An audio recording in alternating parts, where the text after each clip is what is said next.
Welcome back, dear listeners, to Half Haunted. I'm your host, Candi, and I'm with my lovely co-host, Raji. Hi, Raj. Hey, how you doing? Good. How are you? I'm good. I think my headband's straight now. I don't know. I look. It's okay. Well, you look beautiful. Thank you. So do you. Thank you. So tonight, we step into places of forgotten souls, hospital and asylums where the line between medicine and madness blur. Buildings that were once meant to heal but become places of horror. From gruesome lobotomies to unmarked graves, the echoes of the past still whisper through the corridors. Some say the spirits remain because they were never given peace. Others believe the walls themselves have absorbed the screams, the sorrow, and the suffering. Whatever the truth is, the past is never silent.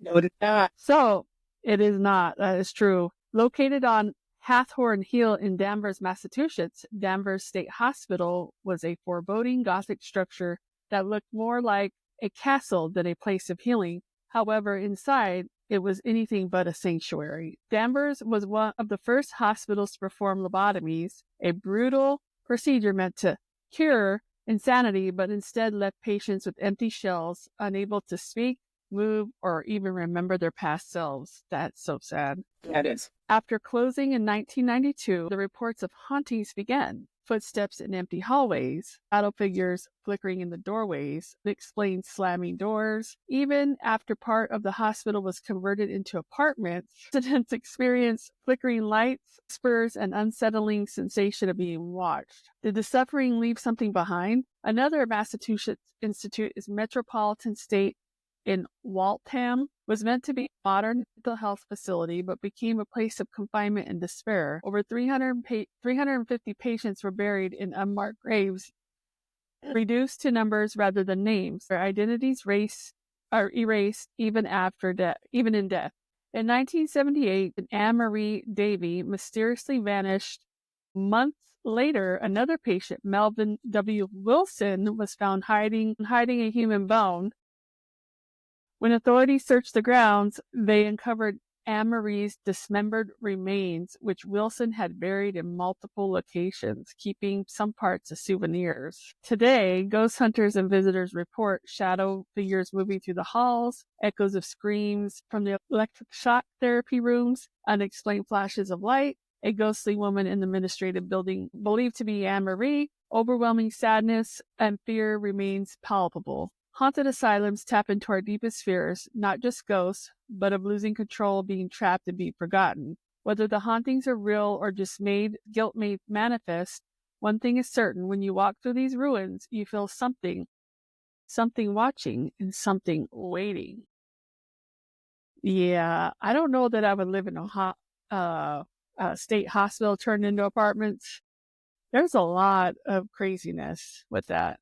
So, we're going to go over to Overbrook Asylum, which is in New Jersey. Originally designed to be a place of refuge for the mentally ill, Overbrook Asylum became infamous for a chilling disaster and reports of relentless paranormal activity. During a brutal winter in 1917, Overbrook's heating system failed. 32 patients suffered from severe frostbite and 24 froze to death. The incident exposed the institution's neglect and sent shockwaves through the community. That's so sad. Visitors report whispers and cries from unseen entities. Mysterious dark shapes appear in peripheral visions. Many claim to have captured the ghostly forms on camera. One urban explorer filmed what appeared to be a four-legged figure, adding to the asylum's disturbing reputation. The asylum was featured in the movie Choke, where the crew members reported ghostly encounters, including sightings of a ghostly gray-haired woman who vanished into the walls. Even after its closure in 2007, Overbrook's legacy and suffering continues to fuel its haunted reputation. Now, Greystone Park Psychiatric Hospital is located in Morristown, New Jersey. This hospital was a massive institution, once the largest building in the United States before the Pentagon. Its history is a mix of grandeur, overcrowding, and eerie supernatural legacy. Opened in 1876, Greystone was built to house thousands of patients. Overcrowding and mistreatment eventually overshadowed its original purpose. Folk singer Woody Guthrie was one of the most well-known patients. He dubbed the hospital gravestone during his time battling Huntington's disease. Oh. Full-bodied apparitions and shadowy figures peering from the windows, flashes of light, glowing orbs appearing in darkened rooms. Objects like a planter in the basement have reportedly moved on their own. Many visitors describe an overwhelming sense of being watched, particularly in the hospital's abandoned wings. The hospital was demolished in 2015, but reports of hauntings persist. Some believe the spirits of former patients refuse to leave. What is it about asylums like Overbrook and Greystone that continue to be haunted? Is it just a legend, or is there something more? Whether the hauntings are supernatural or psychological, the tragic histories of Overbrook and Greystone ensure that their stories and perhaps their spirits will never be forgotten. In New York, Mary Mallon's tragic and controversial tale cemented Riverside Hospital's legacy in American medical history. Mary was an symptomatic carrier of typhoid fever, unknowingly infecting 53 people and causing 3 deaths while working as a cook. Since she showed no symptoms, she refused to believe she was the cause of the outbreak. In 1907, Mary was quarantined at Riverside Hospital, but later released under the condition that she never work as a cook again. That'll work. Despite this, she resumed cooking, leading to new outbreaks. When authorities tracked her, she was forced to North. Mary spent her final 20 years confined to Riverside Hospital, dying there in 1938. To this day, she remains one of the most infamous figures in American medical history, an icon of both public health fears and the medical ethics debates. Though Riverside Hospital was abandoned decades ago, eerie reports suggest something or someone still lingers. Oh, it's her. It's her. It's still cooking. I wouldn't take a grilled cheese from her, though. Hells no. No, thank you. Even though the kitchens have been abandoned for decades, could this be a supernatural trace of Mary's presence? Unlike many hundreds of locations, North Brother Island is off limits to the public, shrouding it in mystery. However, there are discussions about opening it for historical tours, which could bring more supernatural encounters to light. For now, the hospital remains a forbidden relic of New York's dark medical past, a place where disease, suffering, and restless spirit of Typhoid Mary still roam. And her cooking. Woo! I don't even want to pack a lunch. I just stepped on Brother Island. You know what I mean? Nah, I'm good. Mm-hmm.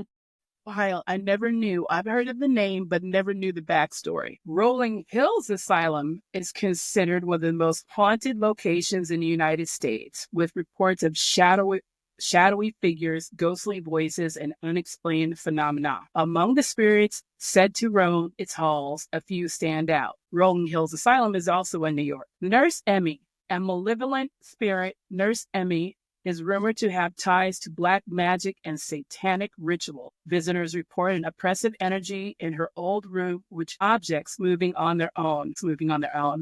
Many describe a palpable sense of dread that makes him want to leave immediately. The Christmas room. This oddly decorated room is supposed to be cheerful, but instead it exudes a sinister aura. Paranormal investigators often hear children's laughter, though some suspect it's not really children at all. Some believe a demonic entity lurks here, posing as a child to lure people in. The morgue. One of the most active areas in Rolling Hills, the morgue has an overwhelming sense of unease. Visitors report sudden dizziness and nausea as if overcome by unseen forces. A particularly chilling sight, a suit spinning inexplicably on a hanger with no logical explanation. Rolling Hill's most famous ghost, Roy Krause, was a 7-foot-tall man who lived and died at the asylum. All right. Unlike the more sinister spirits, Roy is said to be a harmless and gentle soul. His shadowy figure has been spotted in the men's ward, and paranormal investigators even captured his lifelike image in a photograph. Like many other haunted asylums, continues to captivate our imaginations. But why do these institutions seem to hold on to their past so strongly? Paranormal investigators believe places marked by extreme suffering, fear, and death absorb emotional imprints. These residual energies manifest as voices, apparitions, and unsettling sensations. More than just ghosts, These places remind us of how society once treated its most vulnerable, locking them away and forgetting them. Some believe that our collective guilt and fear fuel these hauntings, keeping the stories and spirits alive. Mm-hmm. That's sad, though. People do that. They just rolled them there and left them and forgot about them. It's so sad. Mm-hmm. So we're going to Illinois, to the Ashmore Estates.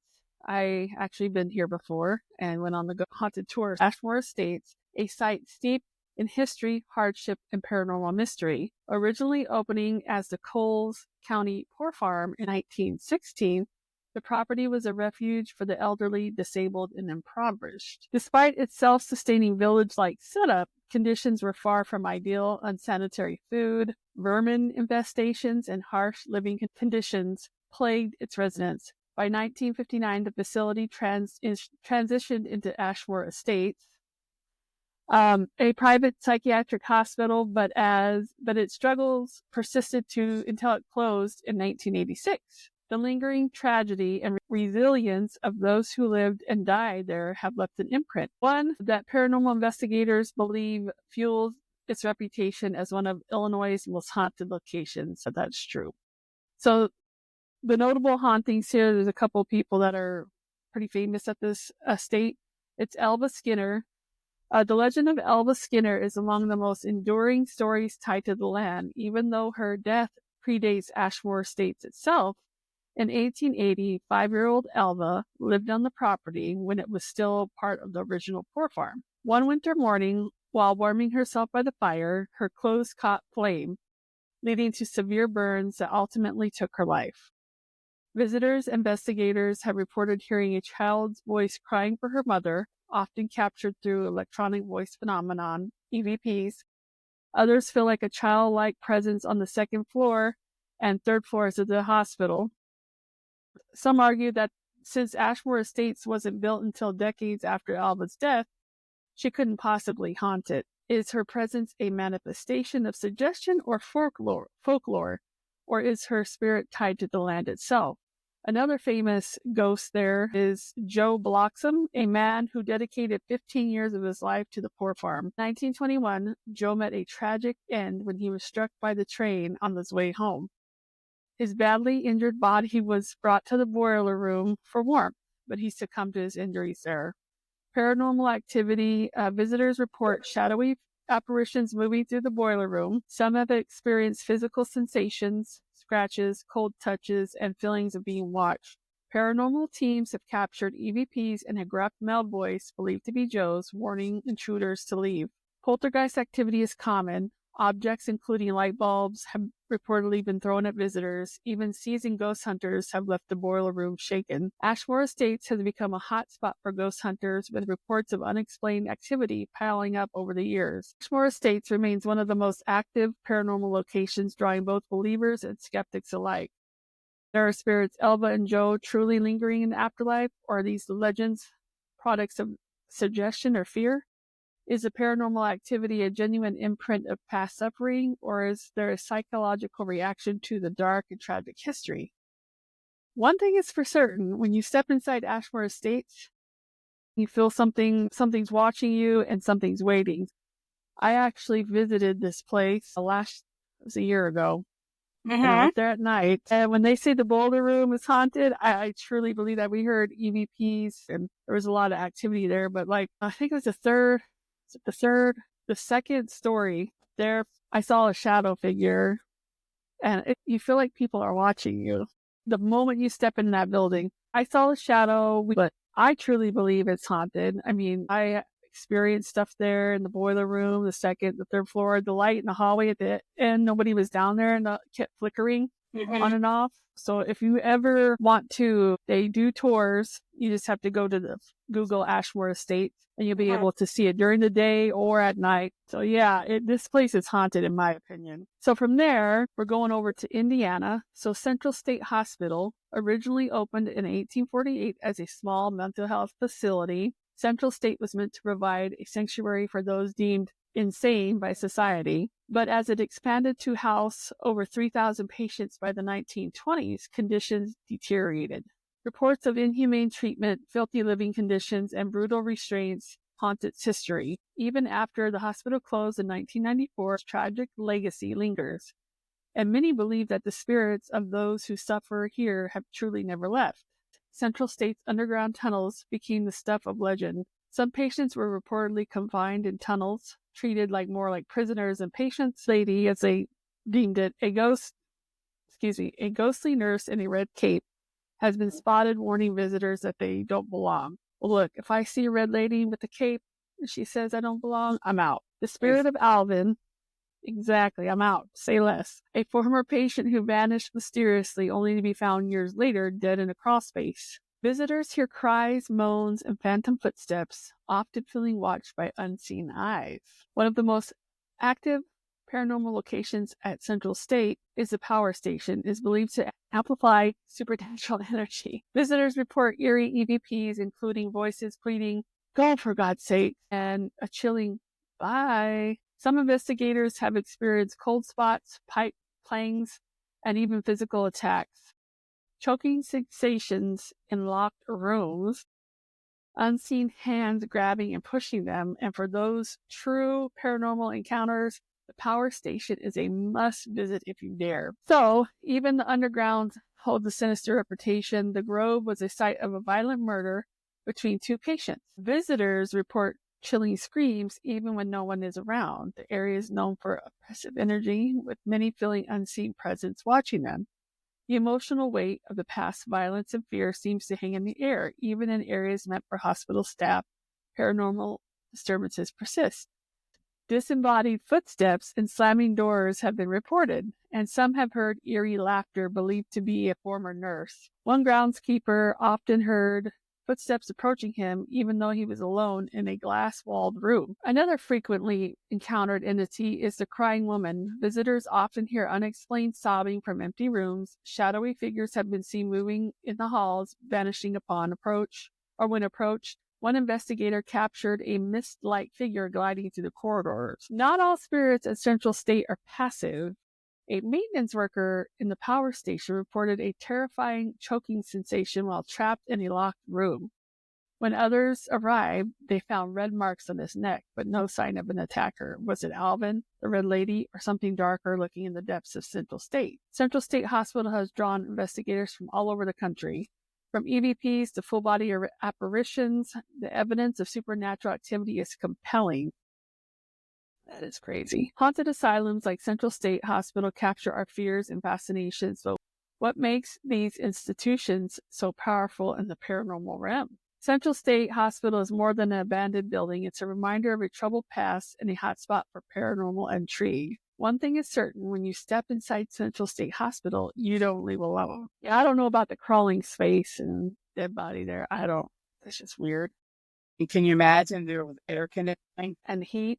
It was hot and musty, Lordy, please. No, we are off to Italy. Yes, I've seen a documentary about this one. Proviglia Island, one of the most haunted places on earth. Proviglia Island in Italy is a place where plague victims, executed soldiers, and tormented asylum patients met their end. Proviglia has earned its reputation as an island of death. Dun, dun, dun. Though abandoned since 1968, whispers, wails, and shadowy figures continue to draw paranormal investigators and thrill seekers. But is Proviglia truly cursed, or is it simply a graveyard of history? Proviglia's dark history began as early as Roman times, when it was used as a quarantine site during plagues. However, it was during the Black Death in the 18th century that its infamy reached horrifying levels. Entire ships filled with infected victims were sent to Paviglia, where the sick lived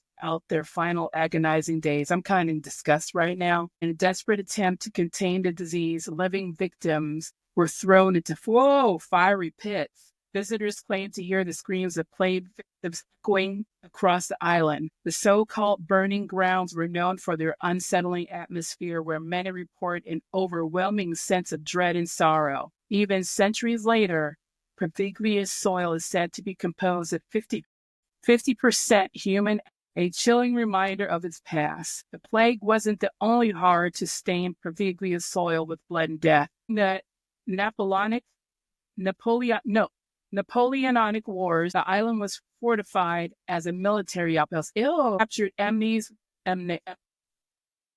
Captured enemies were executed, many alive, adding to the island's growing legacy of suffering. Soldiers stationed on the island reported strange occurrences, with many refusing to stay there overnight. I don't blame them. Today, ghostly figures in military uniforms are still seen marching along the shore, forever trapped between the living and the dead. In 1922, Paviglia entered a new era of horror and secrecy when a psychiatric hospital was built on this land under the infamous Dr. Damon Nikolaevich. Patients endured barbaric treatments, including experimental lobotomies. Tortured and isolated, many patients claimed to see spirits of plague victims, but their cries were ignored. Driven mad by the ghosts of the island, the doctor either jumped or was pushed from the bell tower. Oh, good for him. Some say Miss strangled him as he fell. Hey, that's what. To this day, visitors report seeing shadows near the bell tower, and many believe Nikolaevich's spirit still roams the abandoned. They ain't letting him roam shit. After what he did, they ain't letting him. You know what they're letting him do? They're pushing him off. They're strangling him in the air repeatedly, over and over and over for the rest of his dead life. Yeah. Anyway, the Vigil made me mad. Reputation as a paranormal hotspot is undeniable, with chilling stories reported by those who dare to visit. Ghostly figures have been spotted wandering the plague fields, believed to be the souls of plague victims. Paranormal investigators have captured EVPs of cries for help, sobs, and ominous whispers. The most chilling message ever recorded: leave now. Those who explore the cremation sites report the sudden, overwhelming stench of burning flesh and hair. Ooh, hair. Woof, hair. The smell disappears as suddenly as it arrives, leaving behind an unnerving silence. Though Paviglia is officially off limits, adventurers and paranormal investigators continue to sneak into the island. Mike Deere, a photographer who visited Paviglia, described it as hauntingly beautiful. An eerie blend of overgrown greenery and crumbling ruins. You know, I do have to say this before I finish the rest. All that death and dying by many innocent people, the ashes, all that. I bet you anything, if you grew food there, it'd be amazing. But I'm not eating it. I'm just saying. It would probably be the most beautiful and colorful fruits and veggies ever, but no, I don't know, it's a weird thought, but that's how I feel. But I wouldn't eat it. Just let it grow and replenish. And even fishermen refuse to cast their nets near Paviglia. Nets frequently pull up human bones. I'm sorry, that came out weird because I'm like, oh, like human bones. Yeah. Wow. Nets frequently pull up human bones, grim evidence of the island's mass grave history. Some claim the waters are cursed, while others dismiss it as a superstition. In 2014, Italian businessman Luigi Brugnaro leased the island for £400,000, promising to restore derelict buildings and potentially open to the public. But will Paviglia's ghosts allow it? Progress has been slow, and the island remains largely untouched. Some believe attempts to rebuild will disturb the spirits, bringing more paranormal chaos. Others wonder if Paviglia's past will forever make it a place best left forgotten. Will it become a tourist attraction, a luxury retreat, or will Paviglia's ghosts keep it a cursed and forbidden island forever? I would leave it as it. I don't want to build anything on there. A gift shop. I wouldn't. But I'm serious. If they were to grow, I would think that would be some amazing fruits and vegetables, but I would never eat them. I think it would be like flowers. You grow them to grow them. Oh, that's pretty, and let them die. And the fishing part, I thought about, because I'm thinking, yeah, the fish probably tastes good right up against that island, but you'd feel guilty. Water's going to change over and flow. We probably had water from Paviglia on our side of the world because water always flows, but still, it's sad. Those black death masks are pretty cool. Didn't they have peppermint in them? Yeah. Herbs, but I think one of them was peppermint. All right.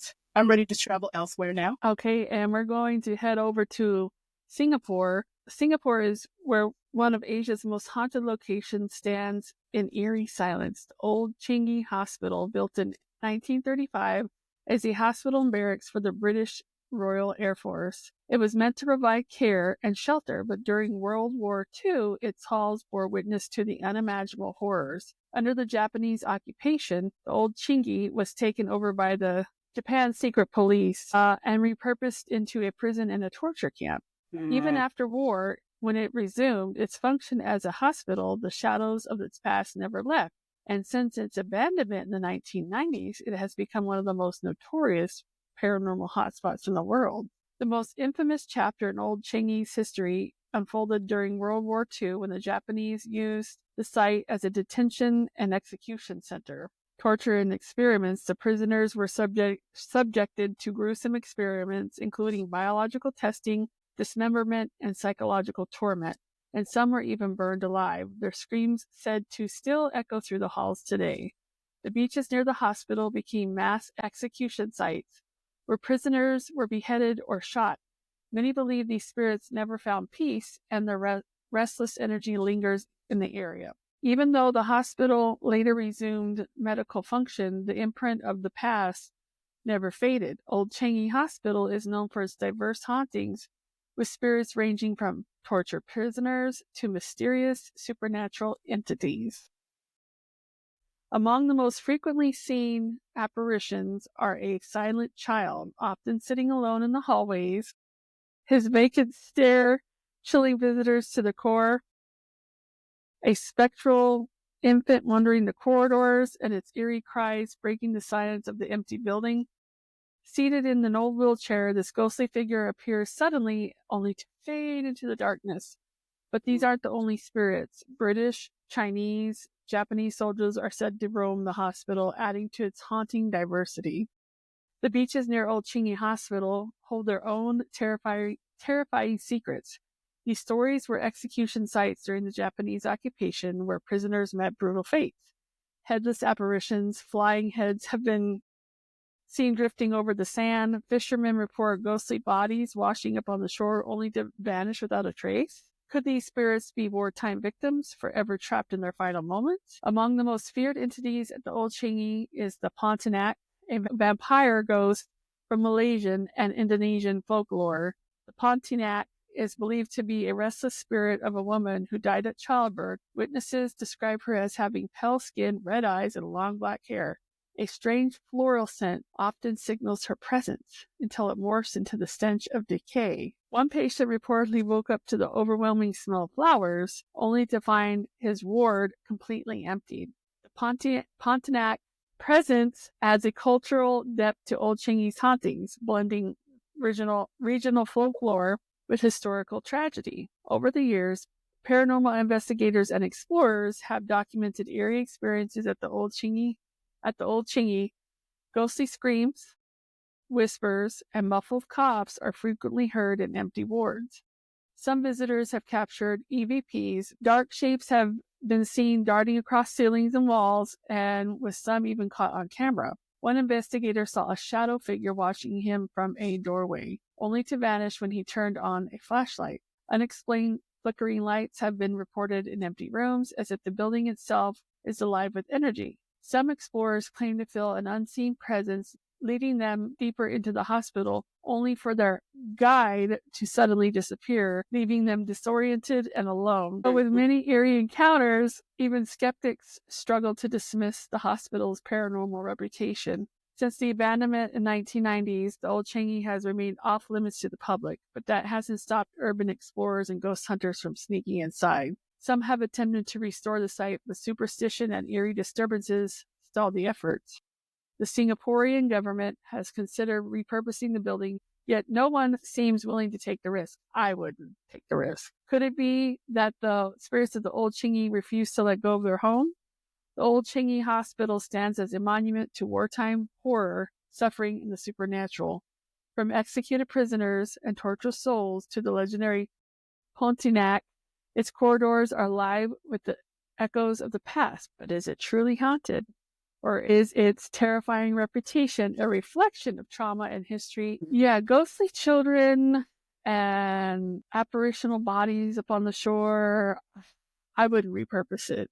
I mean, I'm sure somebody will one of these days, but I would not. Now we're on our way to England.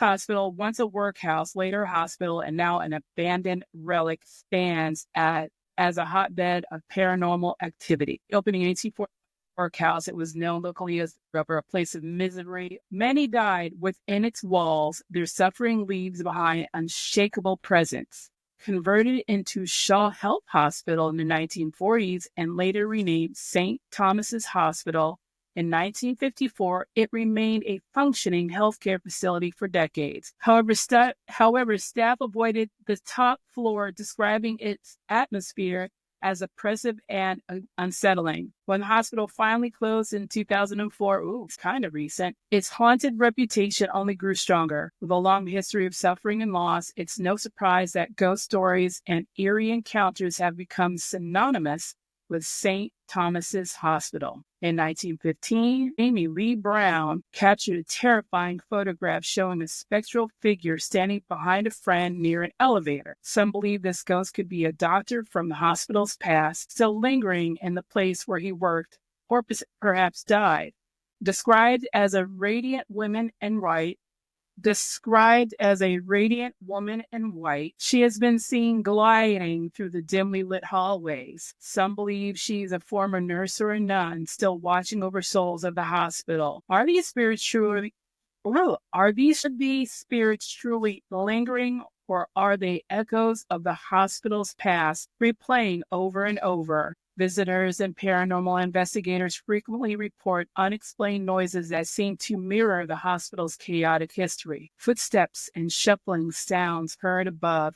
Even the building is completely empty. Moans and muffled screams, particularly in the women's wing, the former lunatic asylum. These sounds hint at the agony of the past, as if the walls still hold echoes of suffering. One of the most dominant presence at Thomas is Annie, a female spirit frequently encountered in the women's wing. Hostile towards men, Annie directs her presence at male visitors, making them feel unwelcome. Mediums have identified her spirit, but little is known about her life and why her anger lingers so strongly. Well, you know. Was she a former patient who suffered abuse, or is her story even darker? Beyond ghostly sightings and eerie sounds, St. Thomas's is also known for violent poltergeist encounters. During a seance conducted by the most haunted team, a glass was hurled across the room with force. Investigators frequently heard loud knocks and thuds, and sometimes so powerful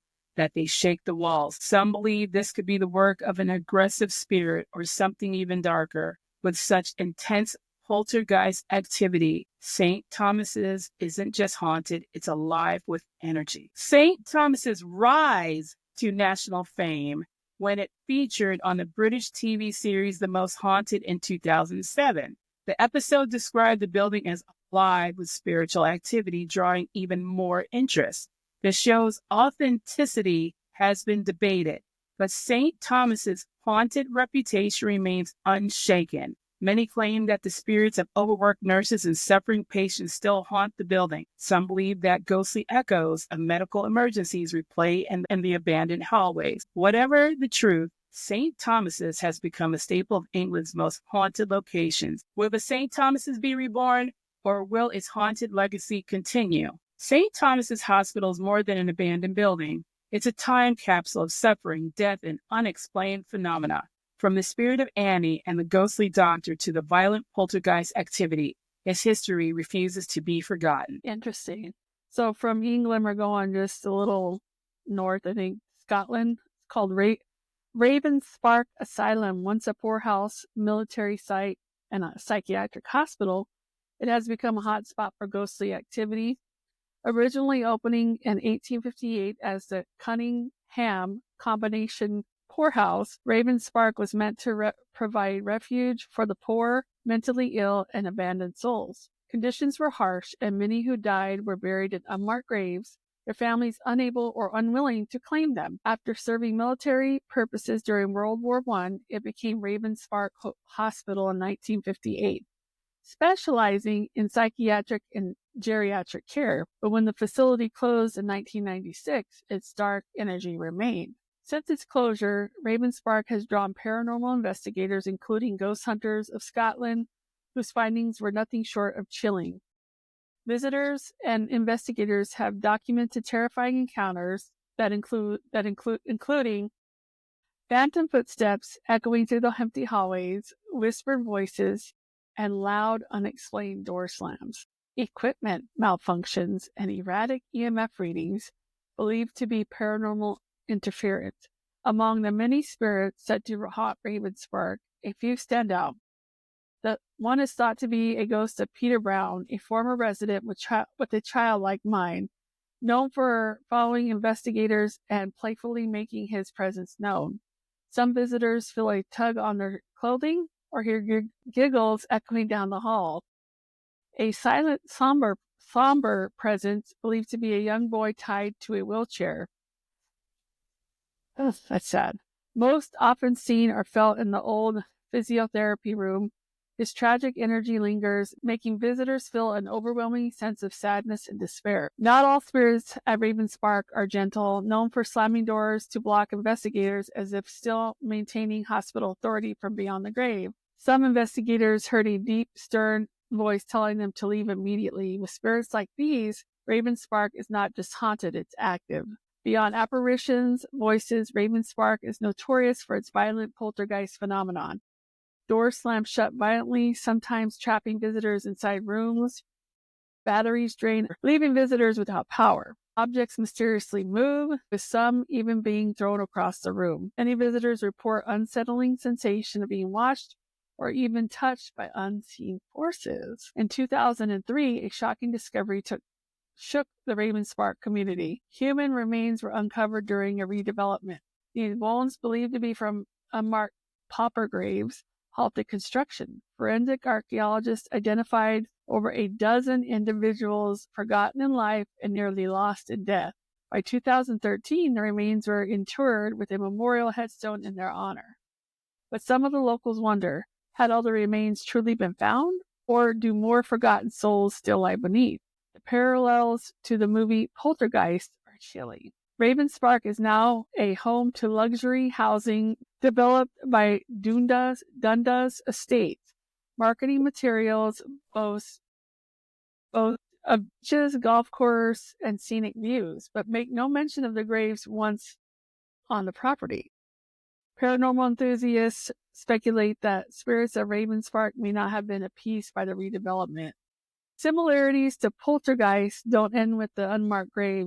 Some of the nearby residents report eerie occurrences such as fleeting shadows moving through their homes, unexplained chills, and sudden drops in temperature, and a constant feeling of being watched. The others believe the souls of Ravenspark remain restless, their stories still unfinished. Did the redevelopment disturb the spirits, or were they never at rest to begin with? Ravenspark Asylum stands as a haunting reminder of forgotten lives, an institutional mistreatment, and spirits who refuse to be ignored. Will Ravenspark's ghost ever be at peace? I would not want to live in the luxury community. You're going to always have hauntings and stuff. They got a golf course. That place is good. Run on that golf course at night. Right. Mm-mm. Not about to golf at night. No thanks. Well, you will be the golf ball. So from tragic legacies of the Danvers State to the haunted corridors of Old Changi, these hospitals remind us that some stories refuse to rest. Whether they're echoes of suffering or proof of the paranormal, they challenge us to confront the darker side of humanity's past. So thank you for joining us on Half Haunted. Until next time, stay curious and stay half haunted.